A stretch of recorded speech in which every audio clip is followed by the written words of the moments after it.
Hi, my name is Thais Gibson, and I'm the co-owner and creator of the Personal Development School.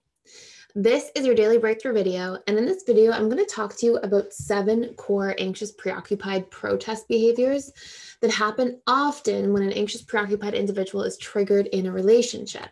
And I'll go through and talk about the root causes because I'm somebody who very strongly believes that unless we identify the root causes of why things are happening, it becomes very difficult to correct things at the surface symptom level. Okay.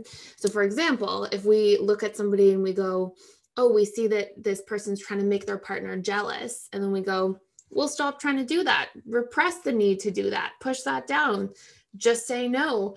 We don't get the golden nuggets of the underlying sponsoring intentions as to why this is taking place to begin with. So that we can do a bit of a deep dive and go, okay, why do I feel the need to do this in a relationship? What feedback is this giving me? What do I need to understand about myself that's causing this symptomatic behavior? And when we have the ability and capacity to inquire and to really try to recognize our patterns, we can correct them at the root level. And as a byproduct of that, the surface symptom falls away. So we are going to dive into all of this.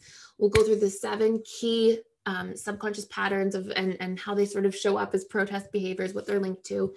And before I dive into all of this, we are still doing our With You promotion. It's 25% off. It's 25% off 3, 6, or 12-month bundles.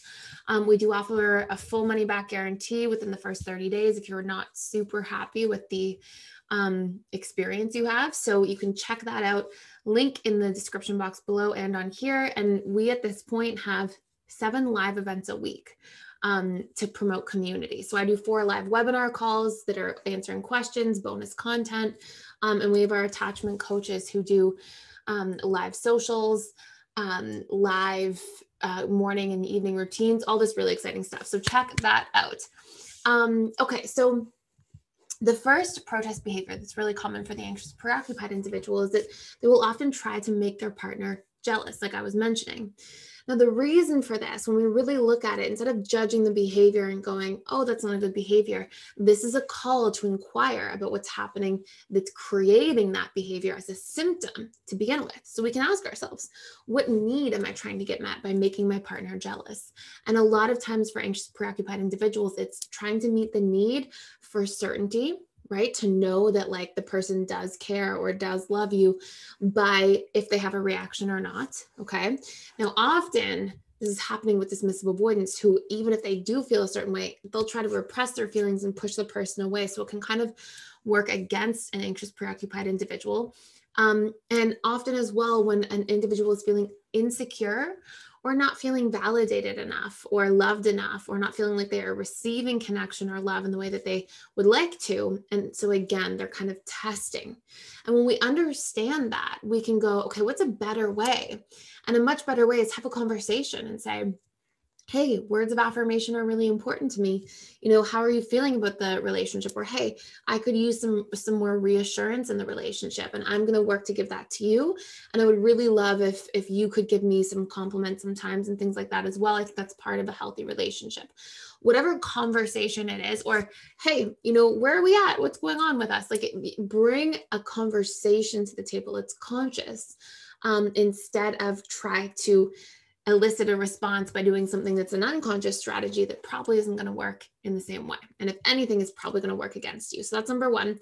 Number 2, I have sort of a category for these protest behaviors. These are very approach-oriented protest behaviors. So the need to like go towards somebody, to try to connect, to try to cling, to not lose the person, to not let the other person to have boundaries. And some of these behaviors are things like calling or texting a lot when you feel triggered, when you notice there's a shift in the pattern, when you're afraid of abandonment happening. Again, we have to go, okay, so what is this telling me? It's telling me that I'm afraid. So what do I need to ask for?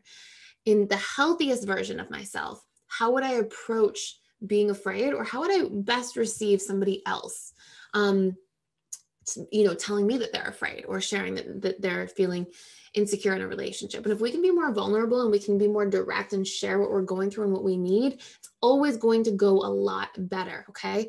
And then we can also meet those needs in the relationship to ourselves, which will be an important factor that contributes to the ability to self-soothe. Other protest behaviors, things like somebody saying, I need space, and then going to the person's house, showing up at somebody's house. Obviously, anxious, preoccupied people don't do this in like the dating phase of a relationship. This is usually once there's been a lot of connection, a lot of closeness for longer periods of time. And there's usually sort of like an easy justification as to why it's okay. And a lot of the anxious, preoccupied mind will go, oh, well, I would want somebody to show up at my house right now and show that they care. But we have to remember there's a difference between sympathy and empathy. Sympathy is we project from our perception. We think that's what I would want, so that's what I'm going to do for this person. Empathy is what do I understand about this individual and their unique programs and their unique needs separate from my own? And how can I be clear about that? And usually, unless we're, maybe you're secure with anxious edges watching this video, and you're with somebody who's anxious, preoccupied, because we won't really see two truly anxious people in a relationship very often at all. Not a lasting one, at least. So unless you're with somebody more anxious, you're not likely to see somebody appreciate that. Fearful avoidance, when they're deactivated, when they say they need space, they usually truly want space, at least for a period of time. That can shift somewhat quickly for an FA, but they usually do want that at the beginning to sort of regulate and feel calm. And DAs often really don't want somebody to show up at their house. That's a pretty strong boundary for them as well. So it's important to empathize and understand that person's programming instead of sympathize by projecting from your perception. Another thing that we'll see as sometimes a protest behavior is trying to reach out to the friends or family of the person during a fight, an argument. If the person's withdrawing, again, if there's been a change in the pattern, has the same sort of outcome. We have to ask ourselves, what needs are we trying to get met through doing this? What is a healthier way of getting these needs met with our partner, or in the relationship to myself, to self-soothe and to sort of buy that time to reconcile with this person and not have to go through these strategies that might make the situation worse.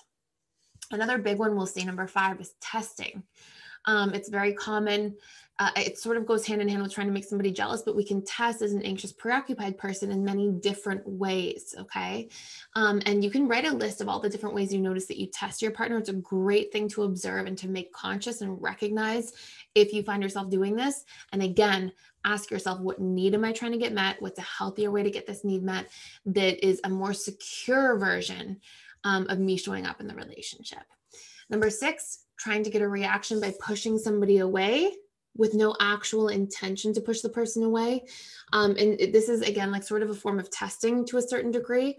But this is different from a fearful avoidant who often, when they push somebody away, they feel really hurt and they truly want to push the person away, even if they regret it later. As a means of self-protection, they might do that strongly.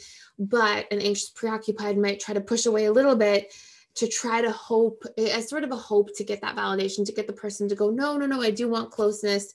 And again, in a sense, this is one form of testing, but I put it as a separate protest behavior because it's quite common and I wanted to make space to address it individually. And then the last one that's quite common as well is criticism. And we always criticize when we're afraid to communicate directly, okay? We say, you never do the dishes, instead of, hey, I really feel like I would like for you to do the dishes. That would make me feel supported. And I'm realizing I'm not feeling as supported as I would like to when it comes to chores around the house, right? So we communicate through criticism when we're afraid to communicate directly. Okay. So I hope that all makes sense. Thank you so much for watching and for being here. There's so much more to say about all this stuff. I do have a huge in-depth exercise around this, how to reprogram each of these behaviors in our advanced anxious attachment style course that you can find in the school.